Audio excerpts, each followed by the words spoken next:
Pads. It was good. The last 2 days were uppers. Today was acclimatization day number 5. The first day we were allowed to be in full pads. So we cut down a little bit of the individual stuff today. Focused on some team stuff. No live tackling. But I thought the kids had an hour and a half of really good work out there, and took another positive step forward. It's truism, but does tempo change whenever it puts on the full arm equipment and gets going? Conventional wisdom would dictate that it does, but one of the many things I've learned in my brief time here is, and I'm sure you saw in Hard Knocks last night, the tempo doesn't change at Mississippi State. So whether we're in helmets, whether we're in uppers, whether we're in full pads, they go. So you much rather say whoa than sick 'em. So no, it doesn't change because these kids go hard 100% of the time. We've seen Willie out the last couple of days. Sir? We've seen Willie out the Yeah, last lower couple of body, days. day to day. Nothing big. Nothing extended. How is Zuber kind of picking up the offense so far?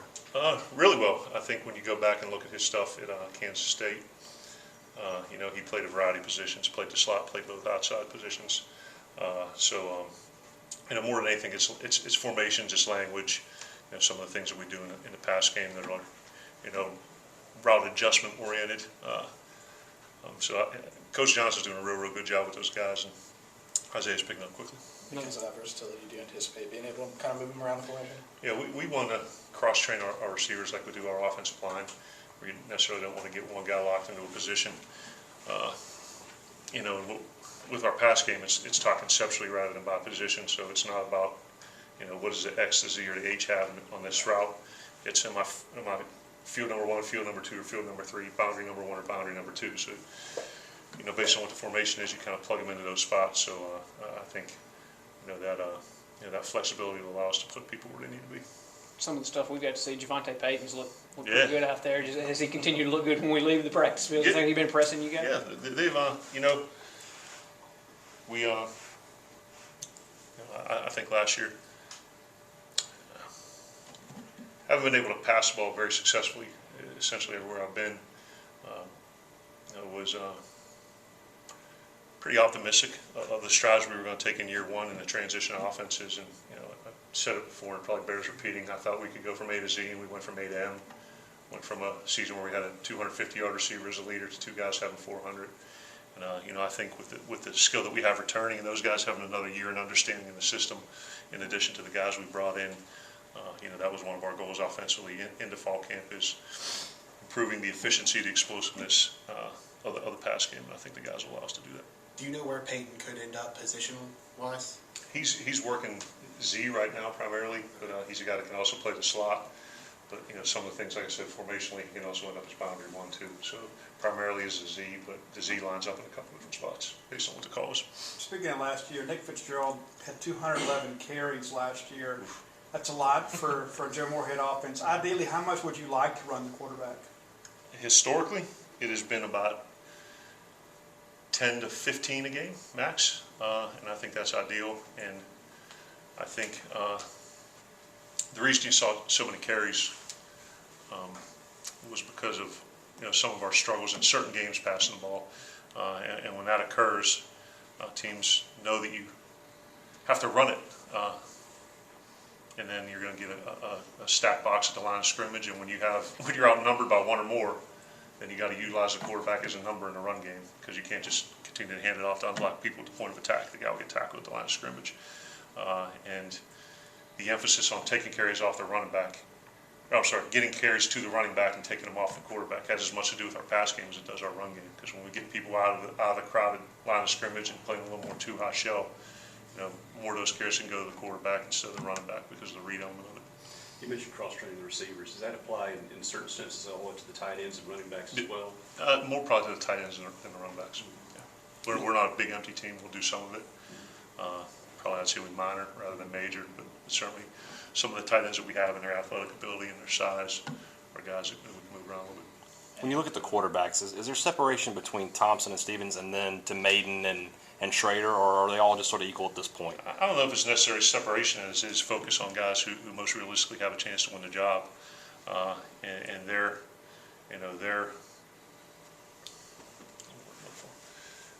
assignment, for lack of a better term, in this quarterback competition, and also just throughout fall camp, is to improve the efficiency and explosiveness of the pass game while minimizing turnovers. So they're all charted and graded daily on those aspects of the game. But I don't want to say it's a two-horse race because anything could happen. But KT and Tommy are getting the reps with the ones and twos, and Garrett and Jalen are getting the threes. You mentioned at media day, you'd probably ideally like to know somebody. I think you said the Wednesday, like 10 days out from the first game, you had a scrimmage or something. Is that still kind of in your mind, sort of the timeline, even though it's not in stone? I mean, that is the rough estimate, and I think it's probably I won't say the most ideal, but it's kind of a time frame where when a true competition is occurring that we've earmarked as a spot. I mean, if it separates earlier, it separates earlier. I mean, the sooner you can name it, the better, because for consistency and cohesion. But it could go longer. I don't know, but I think ideally as soon as you can. Conventionally, it's been that Wednesday, and if it's still tight, it could go longer. How would you kind of assess where your depth is right now at the running back position? Yeah, Kylan's the clear-cut one, and he's doing a real good job. Nick's played a lot of good football here at Mississippi State, and he's the kind of guy can do a lot of things. Really excels in pass protection, and I think he's a guy that is going to have to share some of the load. And right now Lee is taking the threes, and you can see why he averaged almost 20 yards a touch. I think the first few days the speed and physicality of SEC football was a bit of a surprise to him, but you can see today he broke off a long one today and is picking up pass protection. That'll be the biggest thing. I mean, the guy can take a handoff and make a read and run the ball, but be able to diagnose blitzes and pressures and protect physically in this league will be his biggest adjustment. After just a couple of practice and then a year being away from him, is Tommy still the same quarterback you remember, or have you seen any change in him since y'all been a part of your? Well, I mean, it's been almost 2 full years, so I mean, what I remember last is the Maryland game where I think he threw for 1, ran for 2. I think he had 100 rushing maybe and 100 passing, so that was a good memory. But I think like anything in any quarterback in any position, another year in a similar type of system, because Coach Ronnie in Penn State kind of implemented the same deal. You see just a mature guy, and I think with anything, him being a grad transfer, there's that final year urgency about him. So more than anything, I think an increased understanding of the system. But I see a more mature and more urgent player is what I'm seeing from Tommy. You played Tommy at wide receiver some when he was up there. Is there a plan if he doesn't win or if KT doesn't win, is there a plan to maybe find another position for them? We have not discussed that. We're focusing on what they're going to do to win the job, and assuming one of the two is going to win it. And then when that happens, our job is to identify who our playmakers are and put them in a position to be successful. So if the guy who doesn't win it is a guy that can play a running back position or a Cordell Stewart, Steelers reference, slash counter role, and do some things like we did with Tommy at Penn State and did a little tiny bit with KT last year. Then we'll do that. You'd have to call a bulldog on the depth chart. My bad. Go for it. You'd have to call a bulldog on the depth chart instead Bulldog? of I don't think it's something cooler than that. Any update on Walker or Waitman? Waitman, no update. Walker, if I was going to be sooner this week, there's still a couple administrative things on his end that he's working to take care of. So I probably got out in front of my skis saying early this week, last week. So that's just a work in progress. When it gets finalized, it gets finalized. So. You got 3 starters back on the offensive line, but they're all 3 in different spots. Just Yep. how is that unit kind of gelling together? Real nice, and I think it's anchored by Darryl, who had a real nice season at guard and transitioning into center, and that's kind of the linchpin of the group. But I think it all goes back to Marcus's in our thought process of cross-training guys during the season and getting reps in at different positions. So maybe when someone goes down, it's not the guy behind him on the depth chart. It's the next best guy to go in. And I think we cleaned up the protection early on last year.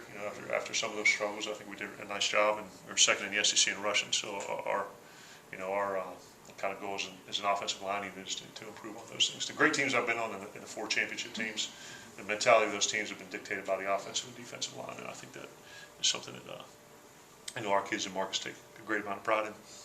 Last week you were talking about weight room and improvements there. Yeah. Obviously you've broken kind of a new staff in the weight room this year. Just what's your judge of how they've done so far, and what have you seen from that? Yeah, I think bigger, faster, stronger, more explosive. I think we're seeing that across the board when you look at some of the body weights.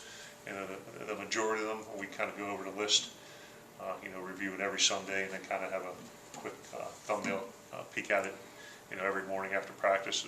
There's guys that are on the gotta lose list, and there's guys that are on the gotta gain list, and that list isn't very big. And the condition level, I think has been good. Obviously,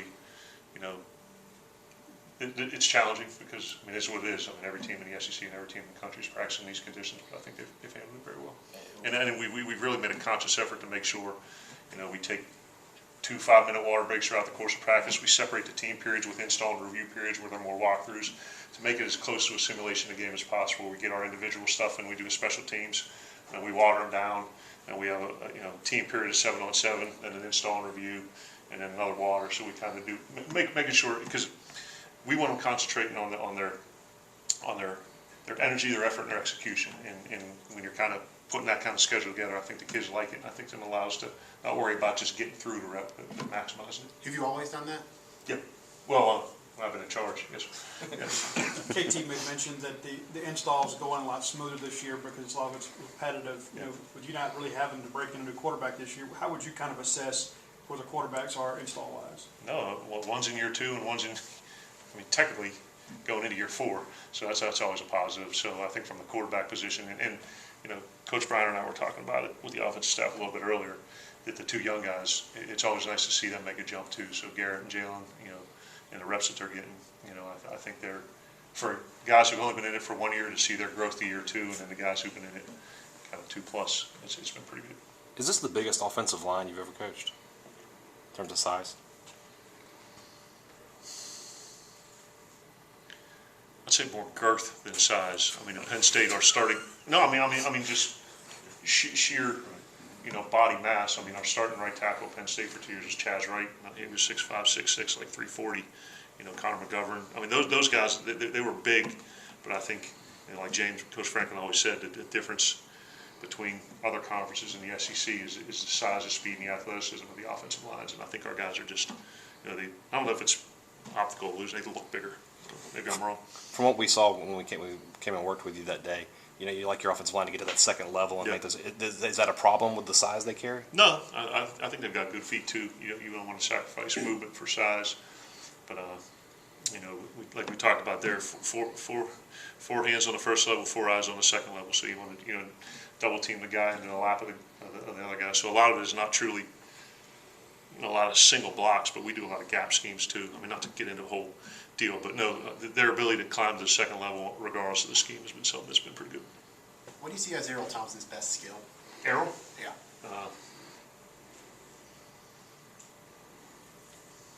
Probably his cerebral approach.